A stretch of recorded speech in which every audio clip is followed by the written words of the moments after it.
Be still and know that I am God. Written and read by Brother Jerry Valenti. Some years ago, I was driving to work one morning when the following occurred. I took my usual exit from the highway, drove to the end of the exit ramp, and prepared to turn left to drive up the hill.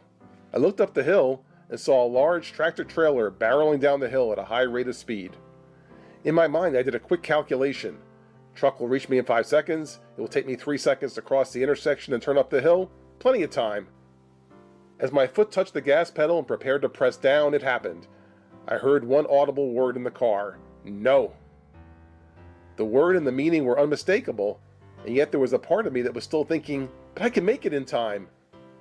As if trying to lift a heavy weight with my foot, I struggled against my own will and finally managed to lift my foot from the gas pedal. It actually took quite an effort to just sit still. I sat there and watched as the truck cruised through the intersection at such speed that the wind in its wake rocked my car back and forth. With the coast now clear, I stepped on the gas, my car proceeded into the intersection and immediately stalled, leaving me right in the path of where the truck had passed just seconds earlier.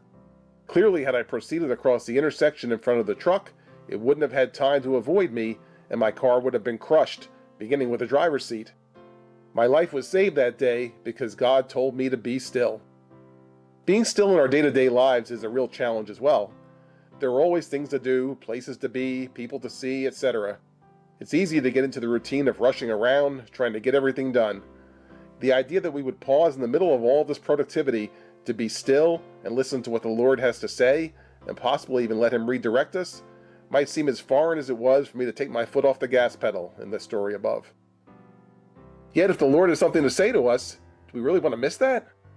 In the story above, if I had missed or ignored what the Lord was saying, I would have been killed. Now, not every message from the Lord will involve saving a life. However, if the Lord is really speaking to us, there will be some reason that He is doing so, and if we follow His direction, we should see Him move in some way, perhaps a miraculous way. The day after healing the centurion's servant, Jesus travels to a city called Nain and encounters a sad funeral procession. The dead man is the only son of a woman whose husband had already passed away, so she is left alone now. Many tears are being shed. The to-do list for the day is very simple. The body has been placed on a platform, or bier, to be carried to the burial place. The body will be entombed, and then the many mourners will gather to provide comfort to the dead man's mother. Everyone knows what has to be done, no different than for any other funeral, and they are in the process of getting it done. Except something different happens this time. When the Lord saw the woman, He had compassion on her, and said unto her, Weep not. And He came and touched the bier, and they that bare him stood still. And He said, Young man, I say unto thee, arise. And he that was dead sat up, and began to speak. Luke 7:13-15. Had the people chosen to push past Jesus in their haste to get to the burial place and get through the events of the day, they would have been successful in accomplishing their own to-do list, but they would have totally missed out on the miracle that Jesus had planned.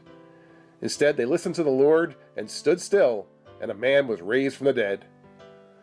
So as we navigate our way through our days, completing tasks that need to be accomplished, let's be open to the possibility that the Lord may speak at any time.